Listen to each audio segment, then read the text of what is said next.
जम्मू कश्मीर के पहलगाम में 22 अप्रैल को हुए आतंकी हमले में 26 पर्यटकों की जान चली गई थी। इस आतंकी हमले के बाद से ही मोदी सरकार एक्शन मोड में है। कल दिल्ली में सर्वदलीय बैठक बुलाई गई थी। इसमें तमाम विपक्षी दलों के नेता शामिल हुए। बता दें कि इस क्रूर आतंकी हमले की सर्वसम्मति से निंदा की गई है। कांग्रेस समेत तमाम विपक्षी दलों ने केंद्र सरकार की ओर से उठाए जाने वाले कदम का समर्थन करने का ऐलान किया है। इस दौरान कई विपक्षी दलों ने सुरक्षा चूक का मुद्दा भी उठाया था। इस बैठक में AIMIM मुखिया और हैदराबाद से सांसद असदुद्दीन ओवैसी भी शामिल हुए थे। गौरतलब है कि कल सर्वदलीय बैठक से पहले ओवैसी के पास गृह मंत्री अमित शाह का फोन आया था। इस बारे में ओवैसी ने खुद जानकारी दी थी।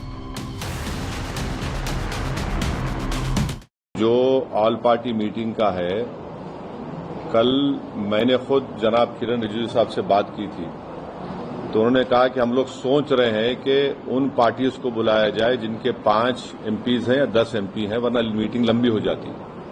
तो बोला हम छोटे पार्टीज को बुला लीजिए, तो वो मजाक करे, अरे तुम्हारी आवाज तो बड़ी ऊंची है।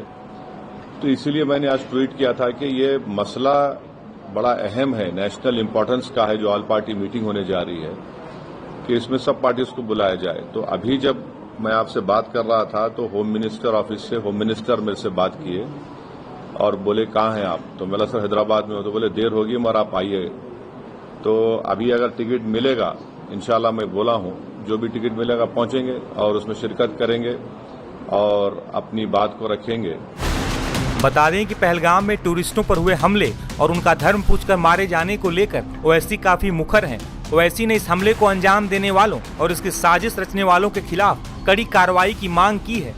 वहीं कल सर्वदलीय बैठक के बाद ओवैसी ने क्या कहा था, आपको सुनवाते हैं।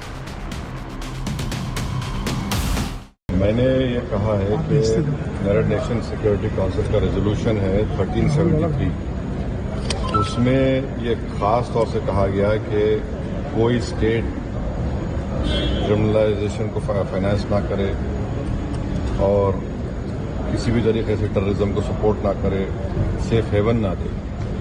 तो पाकिस्तान बरसों से इस रेजोल्यूशन 1373 का वायलेशन कर रहा है। दूसरा, अगर आप यूनाइटेड नेशन का आर्टिकल 51 पढ़ेंगे, ये हम किसी स्टेट को दूसरे स्टेट के खिलाफ सेल्फ डिफेंस में एक्शन लेने का इख्तियार देता है और उसमें एक वर्ड है बेलिजेंट रिप्राइजल्स, इसको हम इस्तेमाल करना चाहिए, मैंने कहा। और तीसरा ये कि हमारे संविधान में आर्टिकल 355 है, जो ये कहता है कि यूनियन पर एक ड्यूटी है एक्सटर्नल एग्रेशन से स्टेट्स को बचाने के लिए।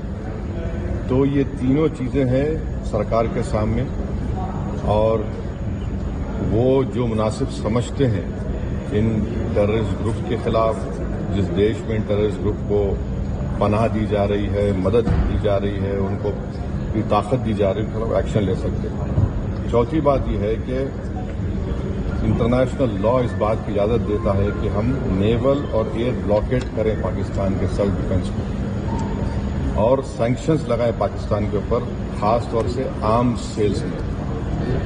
इसके बाद मैंने ये कहा कि वहां पर मेडोज में आखिर क्यों CRPF नहीं थी वहां पर, क्योंकि मैंने पूछा है कि जनवरी में CRPF के 2 यूनिट को हटा लिया गया था वहां से।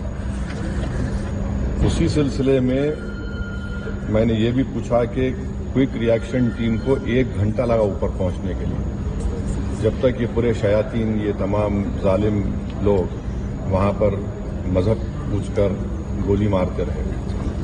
और 2000 में वहां पर एक नुनवान कैंप है पहलगाम में, वहां पर भी 30 यात्रियों को मारा गया था और उसमें एक कमेटी बनाई गई थी लेफ्टिनेंट जनरल JS मुखर्जी की, उसका रिपोर्ट का क्या हुआ। तो ये सब बातें हमने कही हैं और उम्मीद करते हैं कि साथ ही साथ मैंने ये भी कहा कि कश्मीरियों के खिलाफ और कश्मीरी स्टूडेंट्स के खिलाफ जो झूठा प्रोपेगेंडा किया जा रहा है वो रुकना चाहिए। और अगर लोग सोशल मीडिया में या टीवी चैनल के कोई एंकर्स हैं, ये भी मैंने कहा, अगर वो हिंदू मुसलमान नफरत में इजाफा करेंगे तो वो लश्कर तैयबा मुस्कुराएगा उनके ऊपर, पाकिस्तान मुस्कुराएगा उनके ऊपर। आप इस तरह से किसी एक समुदाय को जो इस बाइज्जत इस मुल्क के शहरी हैं اور مسلمانوں کا اس سے کوئی تعلق ہے نہ کبھی رہے گا. یقیناً ہم مان رہے ہیں کہ ان دہشت گردوں نے کسی کا ریلیجن پوچھ کر ان کی جان لی, وہ کنڈیمنیبل ہے. میرے پاس تو الفاظ بھی نہیں ہیں. مگر اگر آپ اس کے جواب میں اگر یہ کریں گے تو پھر ہم ان لوگوں کو طاقت بخش دیں گے جو انہوں نے اس طرح کا ٹیررزم کیا. اب یہ سرکار کے اوپر ہے. دراصل پہلگام کے بیسرن گھاٹی میں آتنکی حملے کے بعد بڑے پیمانے پر سرچ آپریشن چلایا جا رہا ہے. ادھر آتنکیوں کی تلاش کی جا رہی ہے تو بارڈر کے اس پار پاکستان میں ہڑکمپ مچا ہوا ہے. پاکستانی حکمرانوں سے لے کر پاکستانی سینا کو بھارت کے ایکشن کا ڈر ستا رہا ہے. دیکھیے, پاکستان پھر اپنی حرکتوں پہ آ گیا ہے اور وہ جو ایل او سی ہے وہاں پہ جو کشمیر گھاٹی کے اندر اپنے انہوں نے فائرنگ شروع کر دی ہے.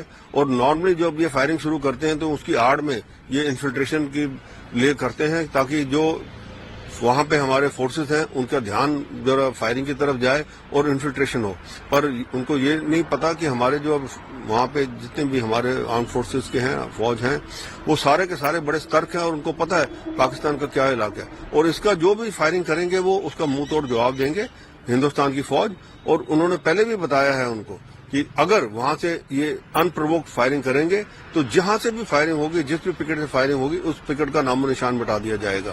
اور یہی ایک طریقہ ہے پاکستان کو سبق سکھانے کا کہ ان پرووکڈ فائرنگ, سیز فائر توڑنا, یہ ان کو بہت مہنگا پڑے گا. کیا لگتا ہے کہ باہر جیسے بن گئی ہے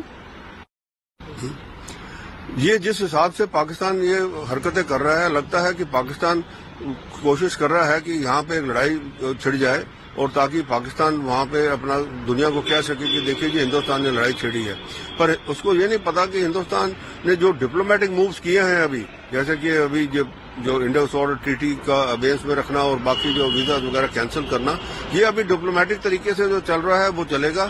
جب ہندوستان نے کوئی لڑائی کرنی ہے تو وہ اس نے اس ٹائم کرنی ہے, اپنے ٹائم پہ کرنی ہے, جہاں کرنی ہے, اپنے جگہ پہ جہاں سوچ کے اور پورے پلانز بنا کے کرنی ہے. جس طریقے سے پیچھے بالا کوٹ اور اڑی کے بعد جب بالا کوٹ کی سٹرائکس ہوئی تھی اور سرجیکل سٹرائکس ہوئی تھی تب کسی کو پتا بھی نہیں لگتا اور پاکستان کو خود نہیں پتا تھا کہ کیا ہو رہا ہے. تو اسی لیے پاکستان کو اچھا یہی ہے کہ وہ ذرا اپنے یہ سبق سیکھ لے کہ ابھی جس حساب سے ابھی انڈس وارڈر ٹریٹی کا ابینس ہوا ہے یہ اس کے لیے ایک بہت بڑا خطرناک, میں کہوں گا ایک ڈومیسل سوڈ ہے اس کے اوپر کہ اس کا پانی اگر بند ہو گیا تو پاکستان کیا کرے گا.